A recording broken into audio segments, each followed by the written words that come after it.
conteúdo que a gente viu aí na semana passada, que se chama linguagem algébrica.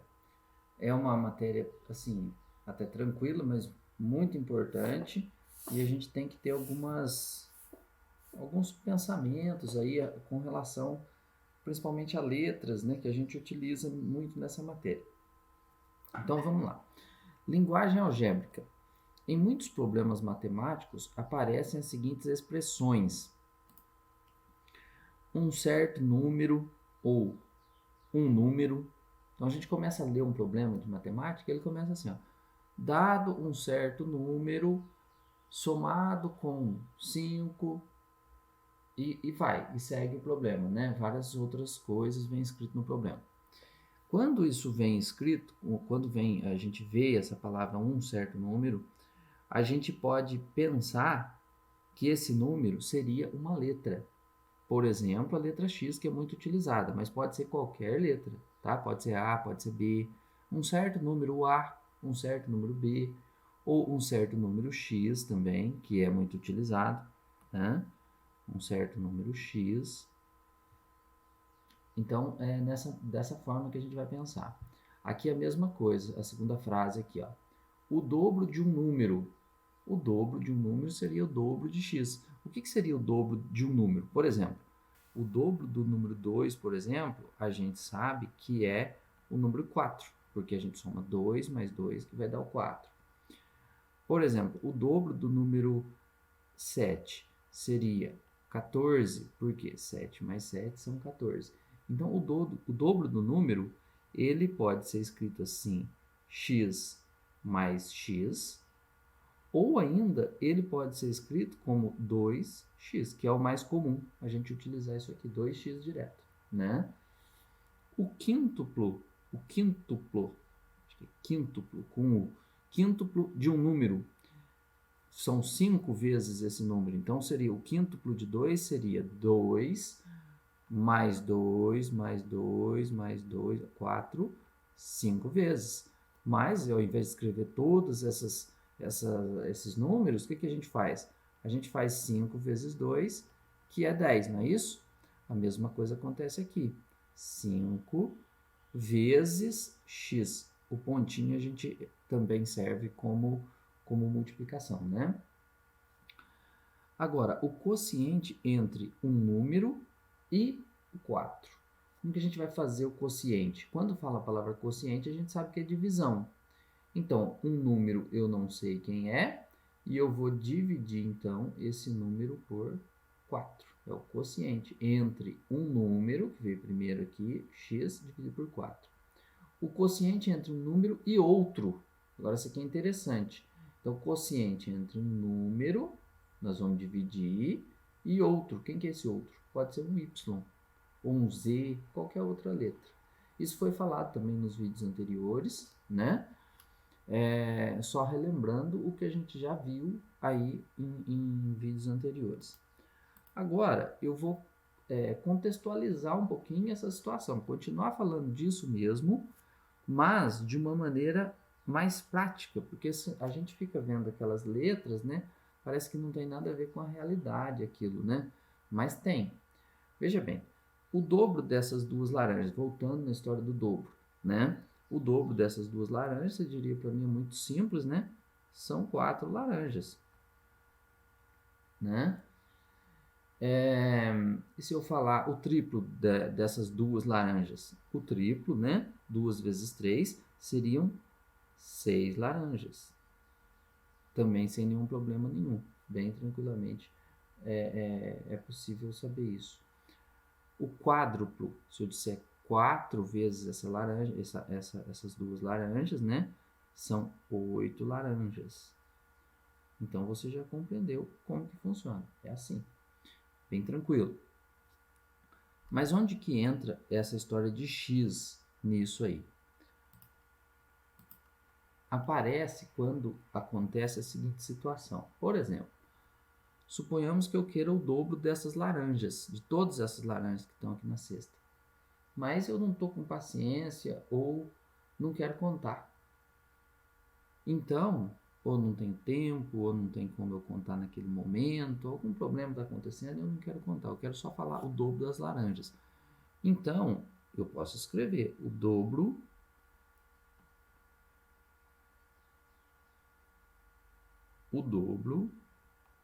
das laranjas, né? E a mesma coisa eu posso fazer com essa outra imagem aqui. Eu posso escrever o dobro dos tomates. O dobro dos tomates. O dobro das laranjas, o dobro dos tomates. E matematicamente, como que seria isso?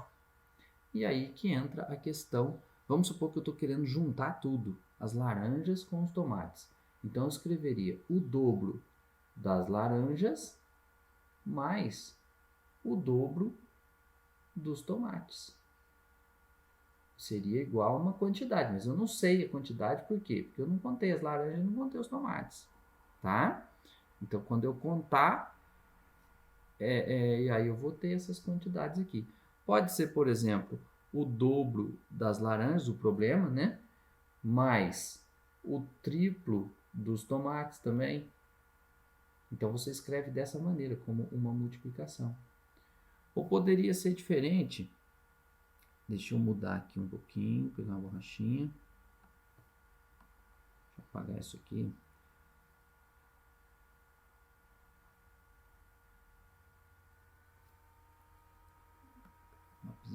Ao invés de ser o dobro das laranjas, eu poderia ter dito assim, eu quero é a metade das laranjas, metade das laranjas, e o dobro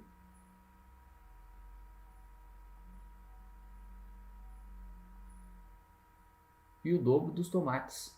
Ó, olha essa letrinha aqui, ó. Não falou que é para somar, mas veio essa letra E. Então a gente já sabe que é para juntar as duas coisas. Já que é a metade das laranjas, eu coloco a letra L dividido por 2. E, que é para somar, né? O dobro dos tomates. Eu tenho que usar outra letra, por quê? Porque tomate aqui, nessa história aqui, é diferente de laranja. Mas aqui eu estou dizendo que eu quero a metade de laranjas e quero o dobro de tomates. Então você tem que separar as coisas. Laranja sobre 2 mais 2 vezes a quantidade de tomate. Por que nós não estamos colocando a quantidade? Porque a gente não sabe, a gente não contou. Então a gente usa uma letra no lugar daquilo que a gente não contou. Muito bem, isso é o pensamento algébrico na prática. É assim que a gente costuma, desse jeito que usa essas letras. Poderia ser x e y aqui, professor? Poderia, sem problema nenhum. A letra não influi nada. Ela está aqui para representar que você não contou essa cesta. Agora, eu vou mostrar uma outra situação. Agora a gente vai aprofundar um pouquinho mais. Esse triângulo aqui se chama triângulo de Sierpinski. Ainda não está aqui o triângulo de Sierpinski. Daqui a pouco ele vai aparecer. Eu vou mostrar aqui para vocês. Esse aqui é um triângulo equilátero. Ele tem todos os lados iguais. Por isso que chama equilátero. Tá? É um triângulo comum que a gente conhece. E nós vamos utilizar aquele pensamento algébrico que a gente acabou de falar agora há pouco com o número 3. Como que nós vamos utilizar? Primeiro nós vamos lembrar o que é potência, tá? Para quem não se lembra de potência, nós vamos fazer recordar aqui o que significa potência. Aqui nesse programa aqui a letra fica bem pior do que já é, né? Então, vamos lá. 3 elevado ao quadrado ou elevado a 2 significa 3 vezes 3. Isso é potência. 3 vezes 3 é 9. Por que esses dois números estão multiplicando? Porque aqui em cima, que é o expoente, pediu para multiplicar 2 vezes. Quem que a gente vai multiplicar? Sempre a gente vai multiplicar a base, que é esse número aqui. Então vamos colocar outro exemplo de potência. 3 elevado a 7. O que é 3 elevado a 7? É 3 vezes 3 vezes 3 vezes 3, até aqui nós estamos em 3 a quarta. 3 a quinta, 3 a sexta, 3 a sétima. 1, 2, 3, 4, 5, 6, 7. O 7 manda repetir o 3 7 vezes. O 3, por quê? O 3 é a base, ele que vai se repetir. Então, é isso que é potência, tá? Então, essa é só uma recordação das potências.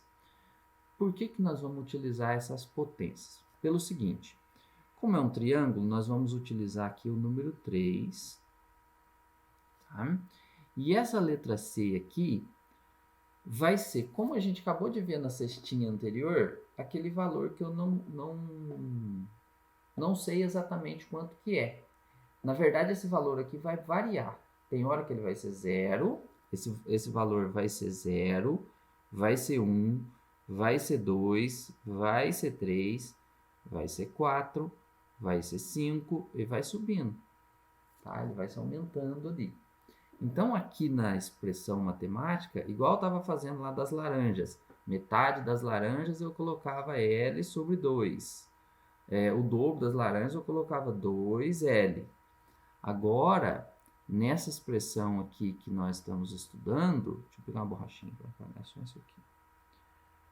Nessa expressão aqui, nós vamos colocar 3 elevado a C.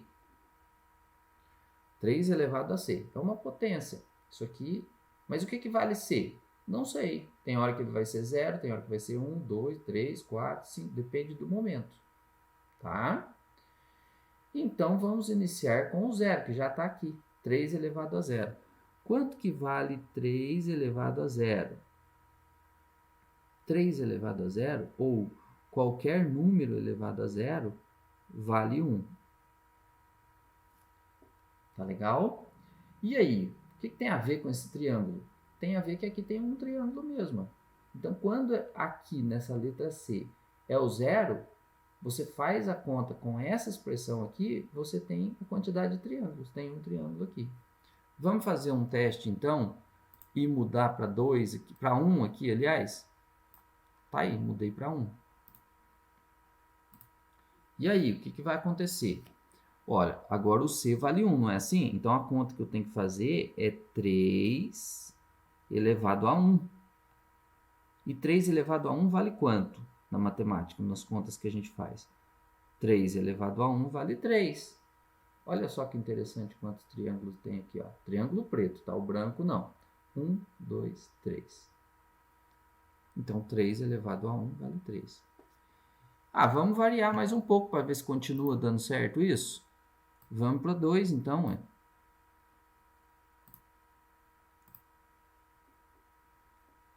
Então, a gente tem que fazer a conta.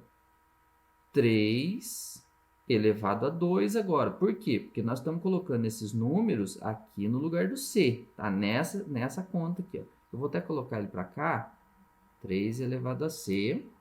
E vou apagar aquele ali, que senão ele vai me atrapalhar. Qual é a expressão algébrica que a gente está usando? A expressão é essa. O que ela representa? Ela representa um número de triângulos pretos. Essa expressão que a gente está usando é o número de triângulos pretos. Então, quando eu coloco o número 2 aqui no lugar, tem que dar o tanto de triângulo preto que tem. 3 elevado ao quadrado é 3 vezes 3, que dá 9. 1, 2, 3, 4, 5, 6, 7, 8, 9. Perfeitamente. Então, você segue esse padrão. Você pode continuar aumentando aqui. Aí vai ser 3 a terceira. 3 a terceira vai ser 27. Então, na próxima fase aqui vai ter 27 triângulos. E se eu quiser descobrir, por exemplo, quantos triângulos pretos vai ter quando eu aumentar a minha letra C para 10. Então, basta fazer a conta. Eu não vou precisar desenhar os triângulos. Porque se eu tivesse que desenhar esses triângulos, seria muito difícil. Então, essa sequência que a gente está encontrando aqui é muito importante na matemática, porque tem situações que a gente não consegue desenhar a figura. E aí a gente precisa fazer a conta para ver quantos triângulos pretos que vai ter no final dessa história, dependendo do tanto que eu quero. Então é mais ou menos nesse sentido. Esse triângulo aí foi estudado por uma pessoa chamada Sierpinski, por isso que ele chama triângulo de Sierpinski. É uma matemática atual, muito moderna, é uma matemática que muitos pesquisadores atualmente têm estudado, porque acredito que ela pode colaborar em várias ciências, em biologia, na física. Acredito que em várias áreas esse tipo de matemática aí que se relaciona com esse triângulo aí, se chama fractal, ela tem colaborado muito em em vários campos da ciência e não é uma coisa muito antiga, é uma coisa atual, que tem sido estudada agora. Tem a ver com as dimensões, né? Tem a ver com a gente sabe que tem 3 dimensões, né? A gente conhece 3 dimensões na prática, né? O famoso 3D que a gente fala, mas esse tipo de figura, ela se comporta um pouco diferente, ela tem dimensões não tão comuns, né? É um estudo mais aprofundado aí no caso das dimensões, mas é muito interessante, eu acho essa parte da matemática fantástica. Então, até mais, espero ter ajudado um pouco e até a próxima aula aí. Tchau, tchau.